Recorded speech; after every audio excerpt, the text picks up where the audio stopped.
Jemaat yang dikasihi Tuhan, kita akan membaca bagian Alkitab. Hari ini kita akan membaca dua teks firman Tuhan, dua ayat firman Tuhan dari satu bagian yang sama. Efesus pasal yang keempat ayat 26 dan 27. Saya akan membacakan bagi jemaat sekalian. Demikian firman Tuhan, Efesus pasal yang keempat ayat 26 sampai dengan 27. Apabila kamu menjadi marah, janganlah kamu berbuat dosa, janganlah matahari terbenam sebelum padam amarahmu, dan janganlah beri kesempatan kepada iblis. Jemaat sekalian, saya pernah membaca sebuah quotation, sebuah kutipan kalimat disampaikan oleh seorang bernama Benjamin Franklin. Dia berkata seperti ini, "A slip of the foot you may soon recover, but a slip of the tongue you may never get over." Kalau saya terjemahkan sedikit secara bebas, kepleset kaki jadi keseleo itu masih bisa disembuhkan. Tetapi kepleset lidah Anda mungkin tidak dapat memulihkannya. Jadi ada permainan kata kepleset gitu ya. Karena kita seling kepleset bukan cuma kaki tapi juga kepleset lidah kita. Bagaimana menurut Anda, apakah kira-kira apa yang dikatakan oleh quotation yang disampaikan oleh Benjamin Franklin ini adalah hal yang benar? Bahwa kalau kita kepleset kaki bisa disembuhkan cepat, ke tukang urut juga sembuh. Tapi kalau kita kepleset lidah, bisa jadi apa yang kita sampaikan tidak pernah bisa pulih seperti sedia kala. Saya jadi ingat membaca sebuah verbatim counseling. Sebuah verbatim counseling, sebuah percakapan antara seorang konselor dengan seorang anak remaja. Diceritakan dalam verbatim itu, seorang konselor bertanya kepada seorang anak remaja kenapa anak tersebut begitu minder di dalam pergaulannya. Dia bukan hanya introvert sifatnya, sikapnya, dia menjauhi teman-teman, tetapi dia tidak pernah bisa mau menengadahkan kepalanya berhadapan dengan orang-orang di sekitar dia. Dia selalu menundukkan kepala. Dan konselor bertanya, mencoba menggali apa yang menyebabkan anak ini tumbuh sedemikian menjadi orang yang minder. Harga dirinya begitu terluka. Dari hasil percakapan konseling sekian lama, akhirnya diketahui bahwa remaja ini mengalami yang namanya kita menyebutnya sebagai verbal abuse.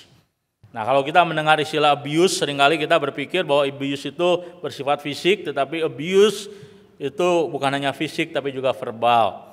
Rupanya dari kecil orang tuanya sering memanggil anak ini setiap kali dia tidak mampu mengerjakan tugasnya. Misalnya saja dia sekolah belajar matematika, dia nggak mampu mengerjakan tugasnya, orang tuanya panggil dia dengan sebutan tolol. Berulang kali dipanggil tolol, yang terjadi adalah perkataan itu meresap di dalam diri remaja ini sehingga remaja ini kemudian tumbuh menjadi remaja yang minder atau memiliki harga diri sedemikian rendah. Saya yakin bahwa orang tua tidak ada yang dengan sengaja ingin anaknya menjadi seperti itu.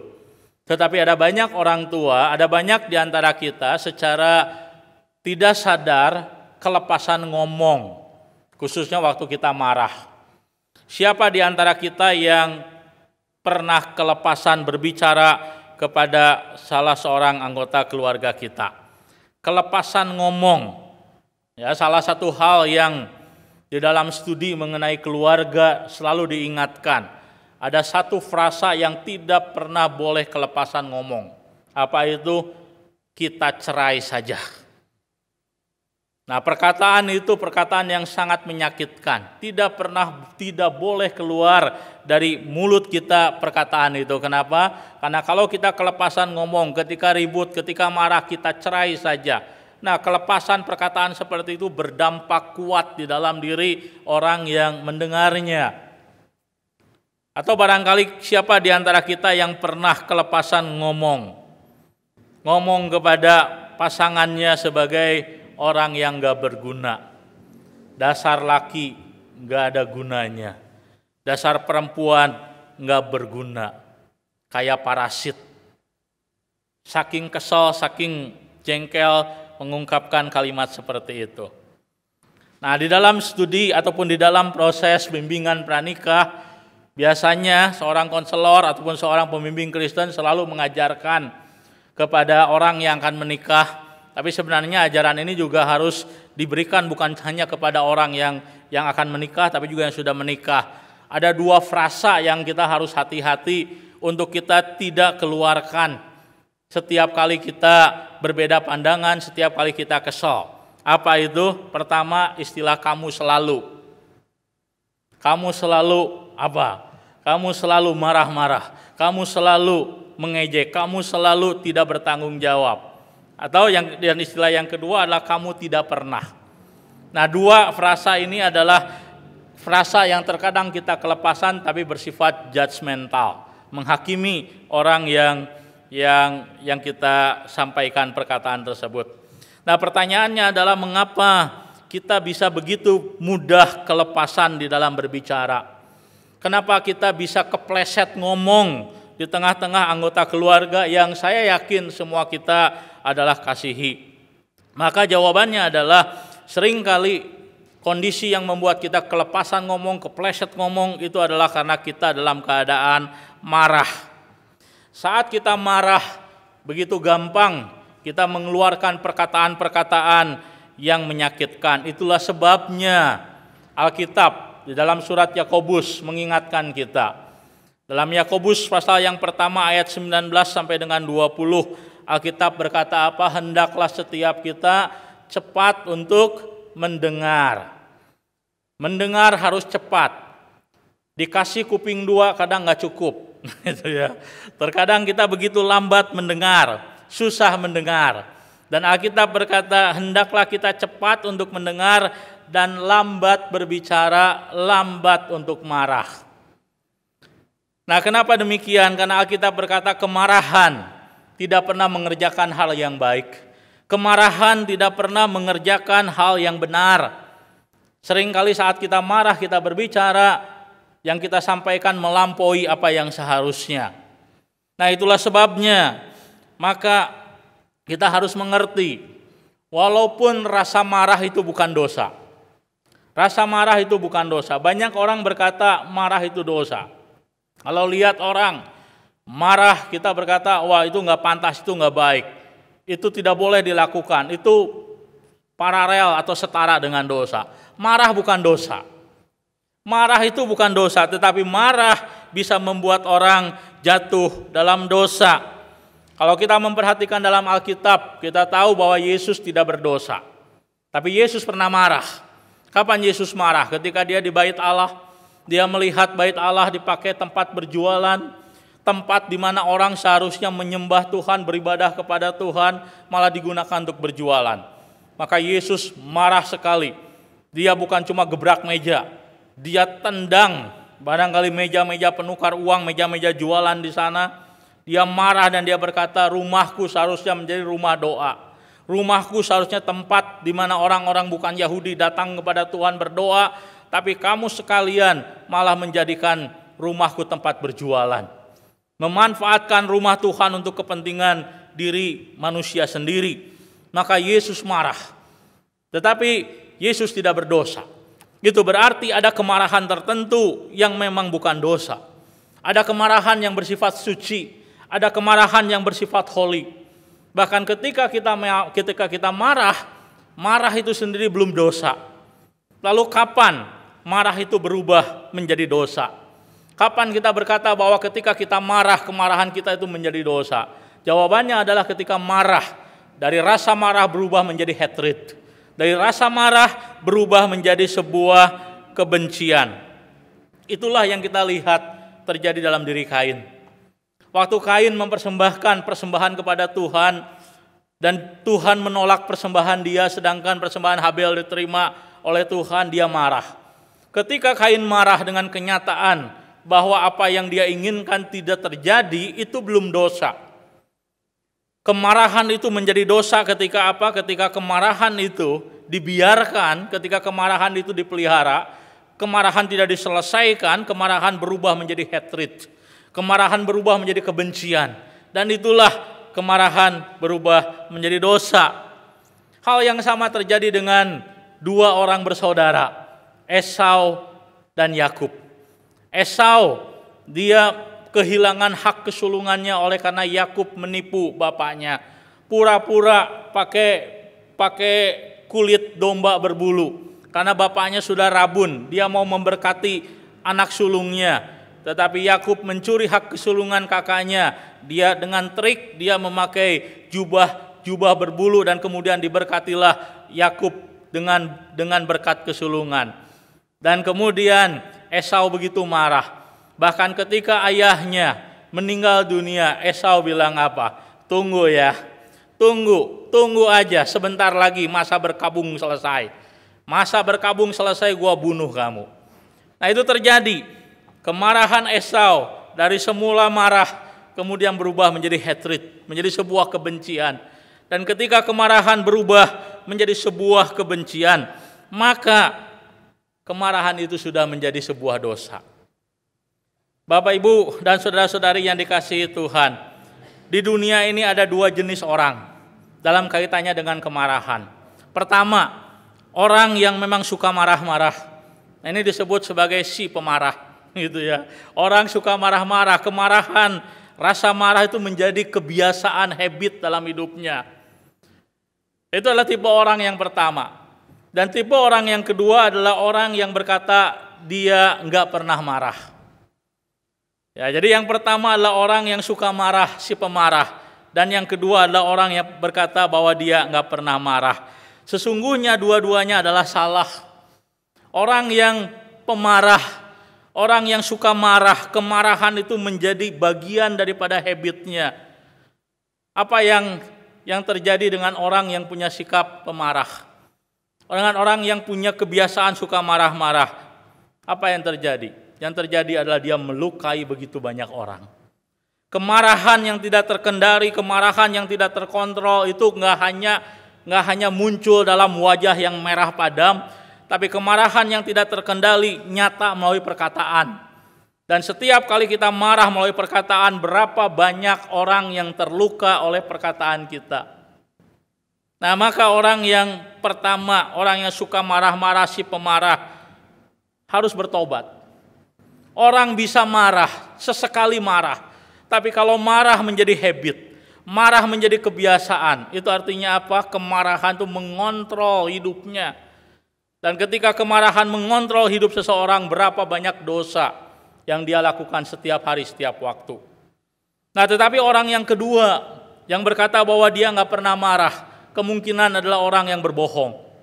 Orang yang menyangkali, menutupi bahwa dirinya sebenarnya adalah pemarah. Hanya ada dua tipe orang. Pertama adalah orang yang menyalurkan kemarahannya kepada orang lain. Dan tipe orang yang kedua adalah orang yang tidak menyalurkan tapi memasukkan kemarahan di dalam dirinya, memendam kemarahan. Semua orang punya pergumulan yang sama dengan amarah. Semua orang punya pergumulan yang sama dengan rasa marah. Bedanya adalah sebagian orang meledakkan itu kepada orang lain, sebagian orang menyimpannya dalam dirinya. Dan orang yang berkata bahwa saya nggak pernah marah, barangkali dia bukan nggak pernah marah, dia nggak menunjukkan kemarahannya, tapi kemarahannya ditaruh di dalam hidupnya, ditaruh dalam hatinya, ditaruh dalam dadanya. Itu yang terjadi. Maka siapakah di antara kita yang berkata bahwa kita bukan orang yang bukan pemarah? Siapa di antara kita yang berani berkata bahwa kita tidak pernah marah? Tidak ada. Semua di antara kita punya problem yang sama. Perbedaannya hanyalah kita menunjukkan atau tidak kemarahan kita. Kita mengekspresikan ataukah memendam kemarahan dalam diri kita. Sepasang suami istri sudah menikah 30 tahun. Kemudian mereka berkata kepada anaknya yang sudah besar, "Papa mama akan bercerai." Anaknya nggak bisa paham, anaknya nggak bisa mengerti. Orang udah menjalin keluarga sekian lama 30 tahun. Dan kemudian dia berkata, "Papa mama akan bercerai." Tidak bisa mengerti dan anak-anaknya bertanya, "Kenapa papa mama mau bercerai? Bukankah selama ini kelihatan harmonis, kelihatan baik-baik, nggak pernah kelihatan bertengkar di depan anak-anak?" Mereka tidak bertengkar, ya, tetapi tidak berarti mereka membereskan masalah mereka. Setiap ketidakcocokan, setiap kemarahan disimpan dalam hati, disimpan di dalam dada. Masing-masing berkata, "Tunggu ya, tunggu, awas ya, nanti anak sudah besar gua ceraiin kamu. Tunggu anak sudah besar gua tinggalin kamu. Tunggu anak sudah besar, kita pisah." Itu yang terjadi. Maka kemarahan, rasa marah yang tidak diselesaikan, rasa marah yang diekspresikan secara membabi buta merusak orang lain. Tapi rasa marah yang tidak diselesaikan disimpan dalam hati, disimpan dalam pikiran, itu bukan berarti juga membereskan. Kemarahan seperti bom waktu. Kemarahan itu seperti panas bumi dalam gunung Merapi yang makin hari makin besar, makin panas, tinggal tunggu waktu saja meledak. Maka itulah sebabnya Rasul Paulus dalam Efesus pasal yang keempat, ayat 26 dan 27 dia mengingatkan kepada kita hal yang sangat penting. Apa itu? Rasul Paulus tidak berkata kepada kita jangan marah. Tidak mungkin kita tidak marah. Marah itu adalah bagian daripada diri kita. Bahkan marah itu adalah anugerah Tuhan dalam kehidupan kita. Tapi yang Rasul Paulus ingatkan adalah apabila kamu menjadi marah, janganlah kamu berbuat dosa. Itu yang Rasul Paulus katakan. Setiap kali kita marah, setiap kali ada sesuatu yang tidak menyenangkan, ada sesuatu yang menyakitkan, dan kita menjadi marah, itu wajar, itu normal. Tetapi jangan sampai kemarahan itu kemudian menjadi dosa, membuat kita jatuh dalam dosa. Pertanyaannya, kapan kemarahan itu berubah menjadi dosa? Tadi saya katakan, ketika kemarahan berubah menjadi kebencian.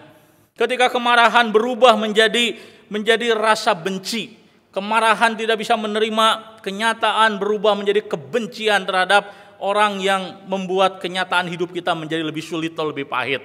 Maka kalau itu terjadi, maka kita sudah jatuh dalam dosa. Itulah sebabnya Rasul Paulus mengingatkan satu prinsip yang sangat penting, bagaimana caranya supaya kemarahan tidak berubah menjadi dosa. Maka Rasul Paulus dalam ayat 26 dikatakan seperti ini, "Janganlah matahari terbenam sebelum padam amarahmu." Banyak orang tidak paham maksud Rasul Paulus, atau sebagian orang memahami perkataan Rasul Paulus secara harafiah. Boleh marah tapi sehari. Jadi marahnya dihabisin dalam sehari, gitu ya. Kalau kesel marah besok nggak boleh marah, hari ini ledakin semua karena boleh marah dalam sehari, seolah-olah seperti itu. Padahal yang dimaksudkan Alkitab dengan perkataan bahwa janganlah matahari terbenam sebelum padam amarahmu tidak seperti itu. Apa yang Alkitab mau ajarkan ketika Rasul Paulus berkata kepada kita, jangan matahari terbenam sebelum padam amarahmu. Pertama, Rasul Paulus hendak menegaskan bahwa marah itu harus diselesaikan. Itu yang pertama.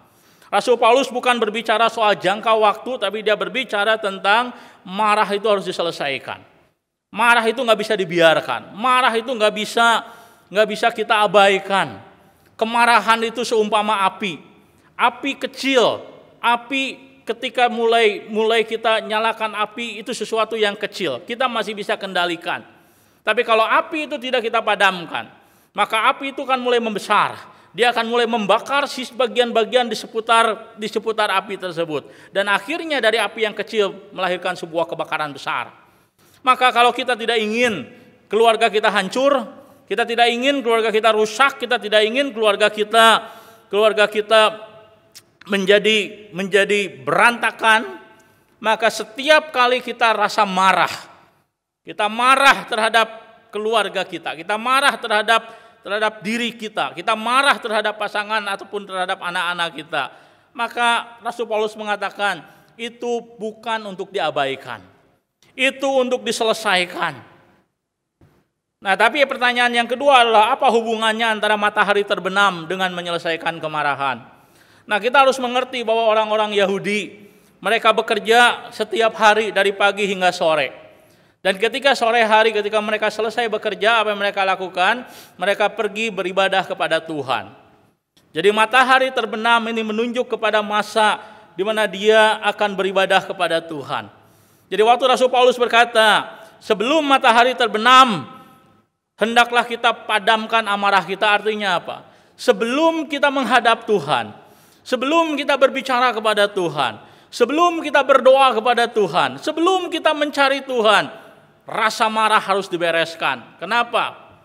Karena hubungan horizontal yang rusak, hubungan dengan sesama yang rusak, tidak bisa membuat hubungan vertikal dengan Tuhan beres.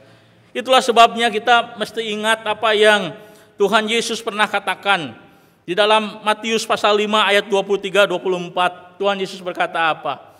Jikalau kamu hendak memberikan persembahan kepada Tuhan, atau dalam bahasa sekarang kamu hendak pergi ke gereja, hendak melayani Tuhan, hendak beribadah kepada Tuhan, hendak berdoa, hendak mencari Tuhan, tapi kamu teringat, kata Tuhan Yesus, ada sesuatu dalam perasaan pasanganmu, dalam perasaan orang yang dekat dengan kita. Apa yang dikatakan Tuhan Yesus? Lanjutkan ibadahmu, lanjutkan pelayananmu, lanjutkan kehidupan agamawimu. Tuhan Yesus berkata tidak. Selesaikan, tinggalkan persembahanmu, cari orang tersebut, mintalah maaf, berdamailah, baru kembali persembahkan korban kepada Tuhan dan Tuhan akan terima. Artinya itu. Nah, waktu Rasul Paulus berkata jangan sampai matahari terbenam sebelum amarahmu padam, Rasul Paulus hendak mengatakan bahwa kita tidak bisa menghadap Tuhan, kita tidak bisa beribadah kepada Tuhan, kita tidak bisa melayani Tuhan, mencari Tuhan, berdoa kepada Tuhan, sementara kemarahan kita terhadap sesama kita belum dibereskan. Kemarahan sesama kita terhadap diri kita belum dibereskan. Itu yang Rasul Paulus ingin katakan. Artinya apa? Bukan berarti kita boleh marah-marah dalam sehari. Asal tidak lewat sehari kita boleh marah-marah, bukan. Yang justru Rasul Paulus mengajarkan adalah kemarahan secepatnya harus dibereskan. Secepatnya harus dibereskan. Kenapa? Sama seperti kita harus mencari Tuhan setiap saat, setiap waktu. Bukan cuma sore hari, bukan cuma siang hari, bukan cuma di waktu-waktu tertentu. Kita harus mencari Tuhan setiap saat, setiap waktu karena kita membutuhkan Dia. Tapi sementara ada kemarahan dalam diri kita yang nggak dibereskan, kita nggak bisa mencari Tuhan. Artinya apa? Artinya Rasul Paulus hendak menekankan kepada kita, mengajarkan kepada kita. Kalau kita memiliki kemarahan, bagaimana kemarahan kita tidak membuat kita jatuh dalam dosa? Maka kemarahan itu harus dibereskan secepatnya. Itulah kunci daripada mengatasi kemarahan. Persoalannya kenapa kita tidak boleh mengabaikan kemarahan? Tadi Tuhan Yesus sudah mengajarkan kepada kita tidak mungkin datang kepada Tuhan dalam kondisi dipenuhi kemarahan.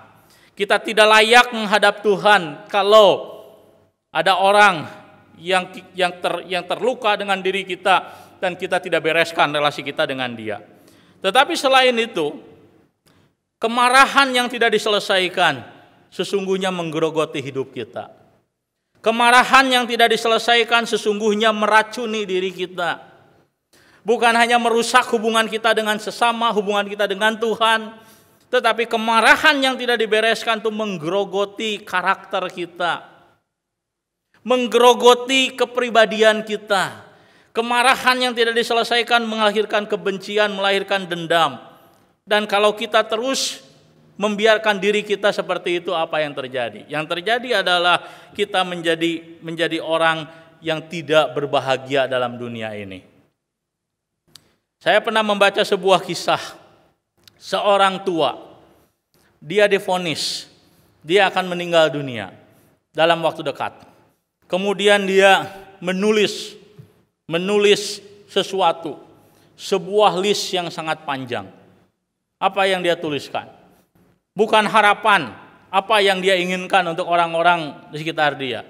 Dia menuliskan orang demi orang yang melukai hatinya. Dia menuliskan satu demi satu nama orang-orang yang pernah menjahati hidupnya, pernah melakukan hal-hal yang membuat dia terluka. Dia tulis begitu banyak, begitu panjang. Saya bisa bayangkan, orang ini tidak bisa melupakan apa yang sakit hati. Dia tidak bisa melupakan kekecewaan yang dia alami oleh karena orang lain. Saya berpikir, kalau orang dikuasai kemarahan yang berubah menjadi kebencian seperti ini, apa hidupnya bahagia? Saya yakin dia tidak bahagia. Saya yakin tidak bahagia. Itulah sebabnya maka kemarahan harus dijaga. Kemarahan harus dikontrol. Kemarahan harus diselesaikan. Kalau kemarahan tidak diselesaikan, kemarahan akan berubah menjadi kebencian. Kalau kemarahan sudah berubah menjadi kebencian dan kita tidak membereskan dengan pengampunan, apa yang terjadi? Hidup kita tidak bahagia, hidup kita hancur, kepribadian kita rusak. Dan kita menjadi orang yang tidak bisa menjadi berkat bagi orang lain. Dan kita tidak bisa melayani Tuhan kalau kita hidup di dalam kemarahan. Jemaat yang dikasihi Tuhan, siapakah di antara kita sedang marah dengan keluarganya? Hari ini kita memikirkan sebuah topik kemarahan terhadap keluarga. Adakah di antara kita yang saat ini sedang marah dengan keluarganya? Marah karena apa? Sebagian orang marah kepada keluarganya karena dia kecewa dengan kenyataan keluarganya. Anaknya tidak seperti anak orang lain. Sebagian orang marah kepada keluarganya oleh karena apa? Oleh karena keluarganya tidak sempurna. Anak orang lain baik, anak orang lain sukses, anak saya tidak sukses. Bahkan anak saya cacat. Sebagian orang marah terhadap keluarganya karena kenyataan tidak bisa menerima bahwa keluarganya tidak sempurna. Sebagian orang marah terhadap keluarga karena kenyataan bahwa keluarganya memiliki masa depan tidak seindah orang lain. Marah karena iri melihat orang lain sukses, melihat diri kita tidak. Siapa di antara kita yang memiliki kemarahan seperti itu? Atau siapa di antara kita yang marah kepada keluarganya? Kenapa? Karena keluarganya memiliki kelemahan. Pasangannya memiliki kelemahan. Tidak bisa respect terhadap dirinya, memperlakukan pasangannya, memperlakukan diri kita tidak lebih baik, tidak pantas, tidak pernah memuji, tidak pernah mengapresiasi, yang ada dikritik terus kerjaannya. Tidak pernah ada hal yang baik yang disebutkan oleh pasangan kita, sehingga kita menjadi marah terhadap keluarga kita, terhadap pasangan kita, terhadap orang tua kita. Adakah di antara kita yang marah juga karena apa? Karena keluarganya tidak ideal. Karena merasa salah pilih pasangan. Siapa di antara kita yang merasa marah terhadap keluarganya karena keluarganya, suaminya, istrinya begitu mengecewakan. Dia memorinya teringat dengan pacarnya yang lama, pasangannya, kecengannya yang lama, dan berpikir, duh seandainya pasangan saya bukan yang sekarang. Tidak bisa menerima kenyataan bahwa pasangan yang sekarang penuh dengan kelemahan, penuh dengan keterbatasan, dan marah. Atau marah dengan keluarga oleh karena apa? Oleh karena keluarga kita ataupun kondisi keluarga kita yang bukan hanya tidak sempurna, tapi sekarang ini sudah seperti perang dingin. Tidak saling berbicara, putus komunikasi, tidak saling menyapa, saling cuek. Dan kita marah dengan kenyataan keluarga kita. Pertanyaannya, kalau kita marah dengan keluarga kita, kalau kita marah dengan kenyataan hidup kita, dengan kondisi keluarga kita marah dengan orang tua kita marah dengan suami kita marah dengan istri kita marah dengan anak-anak kita, kita marah dengan mertua kita marah dengan banyak hal dalam keluarga kita. Apa yang harus kita lakukan? Pertama, yang harus kita lakukan adalah bawa rasa marah dan sakit kita kepada Tuhan. Tuhan tidak pernah menolak orang yang terluka hatinya, orang yang marah, kecewa dengan kenyataan hidupnya. Tuhan tidak pernah menolak. Akui bahwa saya marah dengan keluarga saya marah dengan kondisi kenyataan hidup saya sekarang ini. Akui dan bawa kemarahan kita kepada Tuhan. Itu yang pertama. Dan yang kedua, yang juga penting untuk kita lakukan apa? Ampuni.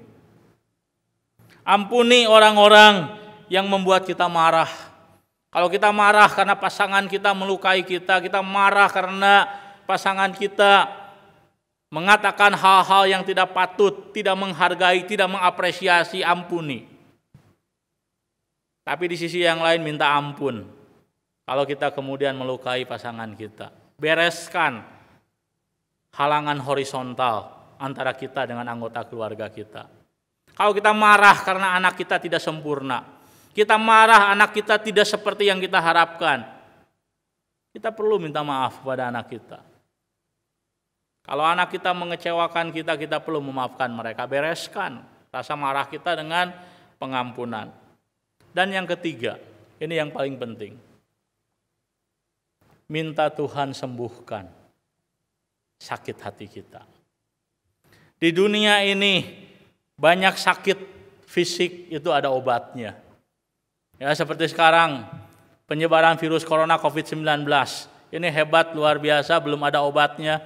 Tetapi nanti vaksinnya pasti bisa dibuat dan bisa menolong orang yang sakit kena COVID-19. Sakit fisik itu banyak obatnya. Tetapi yang namanya sakit hati, apa obatnya? Dan kemarahan kita adalah tanda bahwa hati kita sakit. Kemarahan yang ada pada diri kita adalah sebuah sinyal bahwa dalam diri kita ada sesuatu yang terluka. Hanya pertanyaannya, siapa yang bisa memulihkan luka dalam hati? Tidak ada seorang pun yang bisa menyembuhkan hati yang terluka kecuali Tuhan.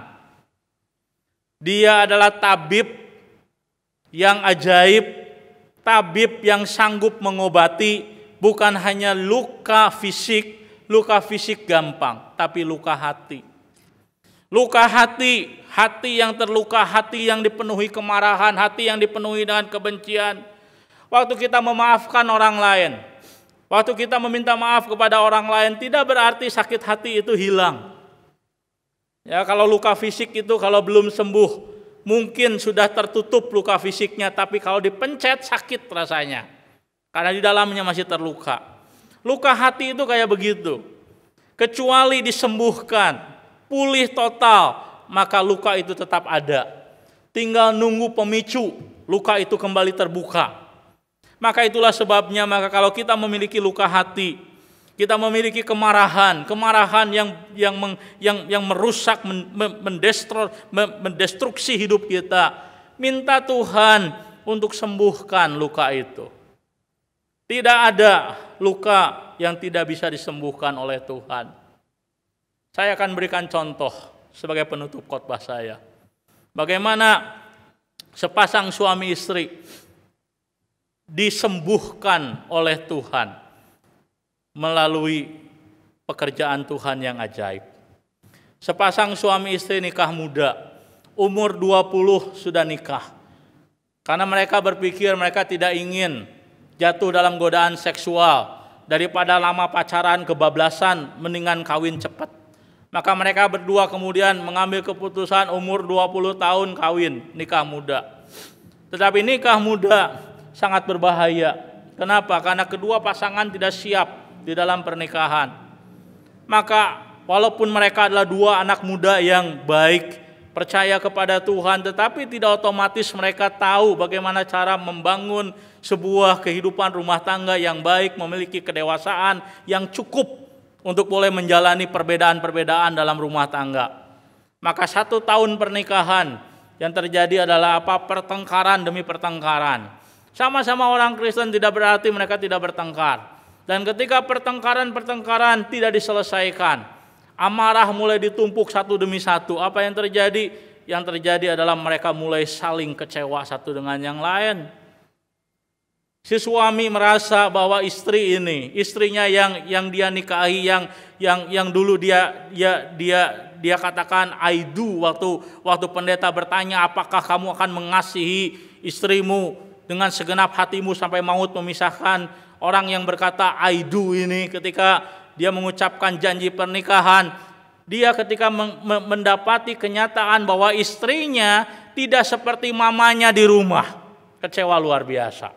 Kenapa? Karena dia terbiasa ketika dia di rumah dia melihat mamanya begitu rajin, mamanya memperhatikan semua urusan rumah tangga, memperhatikan dengan seksama apa yang menjadi tugasnya sebagai ibu rumah tangga. Sedangkan dari pihak wanita, istrinya dia kecewa sekali kepada suaminya. Kenapa? Karena suaminya tidak seperti papanya. Kenapa? Karena dia melihat kalau papanya di rumah begitu baik, begitu mesra, tidak pernah marah kepada istrinya, selalu membantu, selalu mendampingi, penuh pengertian dan lain-lain sebagainya. Kedua pasangan tidak paham bahwa kedua orang tuanya sudah menikah belasan tahun. Mereka tidak paham bahwa pernikahan tidak ujuk-ujuk langsung bisa saling menerima. Tetapi karena mereka tidak siap dengan pernikahan, kemudian saling menuduh, saling mencurigai, saling berkata ini salahmu. Kemudian di usia pernikahan yang ketiga sudah punya anak satu. Istrinya berkata apa kepada suaminya? Cukup sudah. Enough. Saya tidak bisa hidup seperti ini. Saya tidak bisa hidup terus-menerus seperti ini. Kita harus mengakhiri pernikahan ini. Lalu lakinya berkata apa? Benar sekali. Saya juga udah gak tahan. Saya sudah gak tahan memiliki pasangan seperti kamu. Akhirnya mereka berkata, sudah cukup. Kita ngomong ke keluarga kita masing-masing. Kita bicara, kamu ngomong sama orang tua kamu, saya ngomong sama orang tua saya, bahwa kita akan mengakhiri pernikahan. Maka kemudian mereka berdua kembali ke rumah orang tuanya. Diceritakan dalam kesaksian ini keluarga sang istri. Ini adalah keluarga yang memiliki kehidupan rohani baik sekali. Ketika si istri ini bercerita kepada orang tuanya, papa, mama saya mau bercerai. Suami saya begitu mengecewakan. Lalu orang tuanya berkata kepada apa? Kepada dia berkata kepada apa? Kepada istri ini. Dia berkata, apakah kamu sudah doakan? Apakah kamu sudah berdoa, sudah tanya kepada Tuhan? Sudahkah kamu bertanya kepada diri kamu sendiri, sudahkah kamu menjadi istri yang baik? Ketika istri itu disampaikan seperti itu oleh orang tuanya, dia marah besar. Tidak bisa terima. Dia merasa dihakimi. Saya sudah menjadi istri yang baik. Tetapi papanya dan mamanya bijaksana. Dia berkata, ayo kita doakan.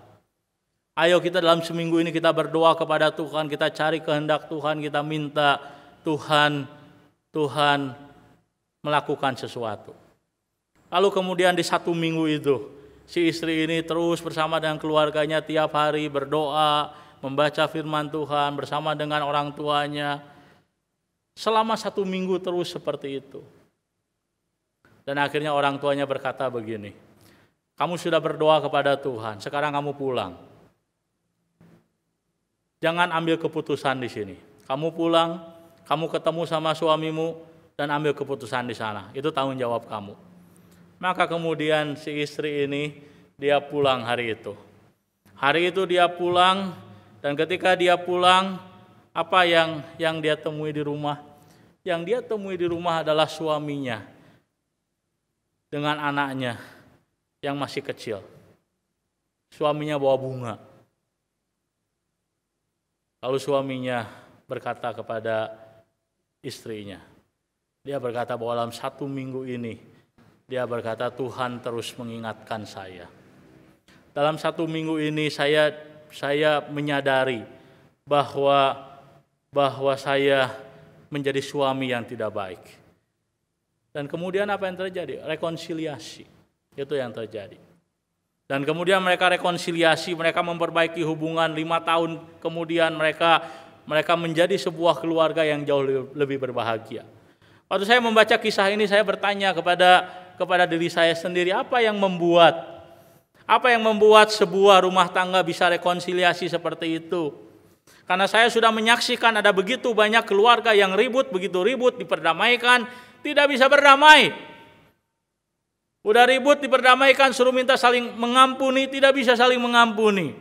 Tapi apa yang membuat 2 orang anak muda, kemudian dia bisa berdamai, dia bisa rekonsiliasi, dia bisa memaafkan, dia bisa menerima satu dengan yang lain, membangun rumah tangga dengan lebih baik lagi kemudian? Jawabannya adalah, saya yakin kalau bukan Tuhan yang bekerja, bagaimana mungkin itu bisa terjadi? Saya khawatir di zaman sekarang, banyak orang terlalu mengedepankan manusia di dalam membangun keluarga. Di zaman sekarang ada begitu banyak terapi untuk keluarga. Terapi komunikasi, terapi keuangan, terapi ini, terapi itu. Ada begitu banyak tawaran yang diberikan untuk menolong sebuah keluarga yang rusak menjadi lebih baik. Tetapi sesungguhnya keluarga tidak mungkin diperbaharui, tidak mungkin mengalami restorasi dan rekonsiliasi kalau Tuhan tidak bekerja di dalam keluarga tersebut. Masih ingatkah kita dengan apa yang pemazmur katakan di dalam Mazmur 127? Pemazmur berkata, sia-sia orang bekerja membangun rumah kalau bukan Tuhan yang membangunnya. Sia-sia kita bekerja siang dan malam membangun rumah kita kalau Tuhan tidak bekerja di dalamnya. Bagaimana keluarga Kristen bisa mengatasi kemarahan? Bagaimana keluarga Kristen bisa mengatasi sakit hati, kepahitan yang dialami? Jawabannya adalah Tuhan mesti hadir, Tuhan mesti hidup, Tuhan mesti berkarya dalam keluarga itu. Siapa di antara kita yang sudah tidak lagi melibatkan Tuhan dalam keluarganya? Siapa di antara kita yang tidak lagi melibatkan Tuhan di dalam membangun komunikasi dengan suami, dengan istri, dalam membesarkan anak-anaknya? Kalau kita tidak melibatkan Tuhan, siap-siaplah keluarga kita akan berjalan menuju kepada kehancuran. Manusia begitu rapuh, manusia begitu lemah, begitu gampang kita melakukan kesalahan. Kalau bukan Tuhan yang membangun rumah tangga kita, bagaimana rumah tangga kita bisa tahan uji ketika kesulitan datang? Di tengah-tengah pandemi corona seperti ini, keributan, pertengkaran bisa gampang terjadi. Ketika kita ada di rumah, ketika kita tidak ada sesuatu yang dikerjakan, kita bisa saling tuding, kita bisa saling menuduh satu dengan yang lain. Pertanyaannya, bagaimana sebuah keluarga Kristen bisa bertahan di tengah-tengah situasi kondisi seperti sekarang ini? Maka jawabannya kembali, kalau bukan Tuhan, kita minta, kita undang untuk memimpin keluarga kita, nggak akan ada yang tahan. Mari kita berdoa. Tuhan, kami datang kepadamu mengucap syukur oleh karena Engkau berbicara kepada kami mengenai kemarahan. Begitu mudah kami marah dengan realita hidup kami. Dan mungkin saat ini juga ada begitu banyak di antara kami yang memiliki kemarahan terhadap keluarga kami oleh karena kekecewaan kami biarkan tidak kami selesaikan, oleh karena perasaan terluka kami tidak bawa kepada Tuhan tapi kami biarkan, sehingga kemarahan itu kemudian berubah menjadi kebencian, dan kebencian itu kemudian menggerogoti kehidupan kami, kepribadian kami, kebiasaan kami, kerohanian kami. Kami mungkin menjadi orang-orang yang memakai topeng dalam kehidupan. Di luar kehidupan kami kelihatan beres, di luar kehidupan kami kelihatan begitu indah, tapi ketika kami jujur dengan diri kami sendiri, di dalam diri kami mendapati ada begitu banyak sakit hati yang tidak kami selesaikan. Dan hari ini firman Tuhan mengingatkan kami mungkin boleh marah selama marah itu terkendali. Kami mungkin dapat marah terhadap situasi dan kondisi tertentu, tapi kami harus menyelesaikan kemarahan kami secepatnya, sehingga kemarahan tidak berubah menjadi kebencian. Dan kami juga berdoa kepada Tuhan, kalau kami marah, kami kiranya boleh membawa itu kepada Tuhan. Dan kalau kami marah terhadap orang-orang di dekat kami, maka tolong kami rekonsiliasi, meminta maaf, dan memaafkan orang yang melukai kami. Tapi terlebih dari itu, kami berdoa kepada Tuhan supaya Engkau boleh sembuhkan hati yang marah, hidup yang terluka, Tuhan boleh jamah. Supaya kami betul-betul sembuh. Jiwa kami, hidup kami yang terkoyak oleh karena kebencian, oleh karena kemarahan, boleh dipulihkan oleh Tuhan sehingga hidup kami berbahagia. Kami bisa melayani Tuhan dengan baik. Kami bisa memberi hidup kami bagi Tuhan. Terima kasih Bapa. Kami menyerahkan jemaat-Mu dalam tangan Tuhan. Mohon anugerah-Mu. Dalam nama Kristus Yesus kami berdoa. Amin.